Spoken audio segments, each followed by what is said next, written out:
It's Brian Preston, the Money Guy. All right, this next question is from Carolyn. Carolyn said, good morning. My husband and I are looking to start our family in the next year. I love it. We're both 33, so very timely with the content we just went through. High earners, we're working full time. Is there anything we should consider or plan for in the event that I don't return to work full time? Would love any thoughts on adjusting from 2 incomes to 1. And I feel like we get this a lot of times when we have 2 financial mutants that are married and they're making great incomes, but they decide to start a family, and then it's likely that the income circumstance is going to change and the financial situation is going to change. What are some things they should be thinking through? What are some things they should be test driving?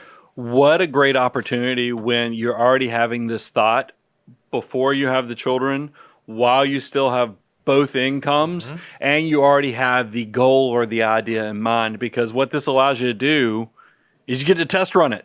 You actually get to try to see if you can live off of 1 income. Go ahead and on paper first create a budget, which would allow you to do this. But then see, once you go to step 2, after you create the budget, see if you can actually implement this. Because here's what's going to happen. You'll find out that you nailed some of the assumptions, but some of the things you needed a little more grace, a little more flexibility.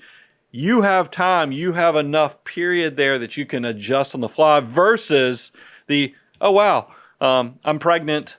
I guess what do we do now? I love the fact. Now, remember, I still stand by the fact that I think if you wait until you can afford your children, none of us will ever have kids. That's because there's always going to be uncertainties. But I do love the fact that you're measuring and going ahead and starting to create the plan. That's a financial mutant 101 type move there.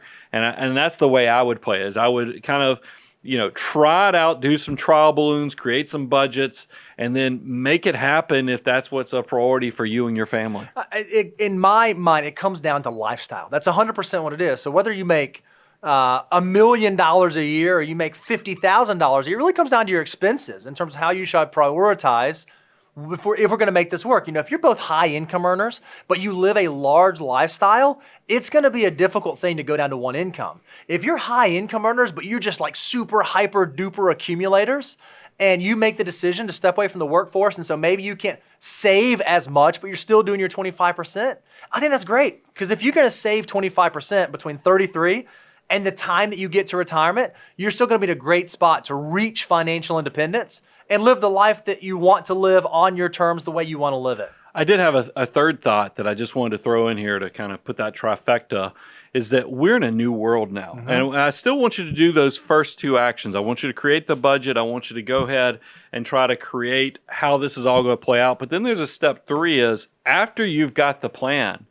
this new bold world we're in where we've made it through this pandemic and we've got where a lot of people are working from home, you might be surprised to find out your employer is going to work with you. That's right. And there might be an option B where you can, so you're not squeezing the family completely, where maybe you can work from home, get some assistance or something, but still that's a third option that I don't think traditionally was always there. And I think that the unique times now is it, because we've seen that. We've seen that with some of our own employees. I was about to say, it's literally happened. And spouses is that they thought that they were going to go this path, but then this opportunity completely opened up and a lot of flexibility from their employers.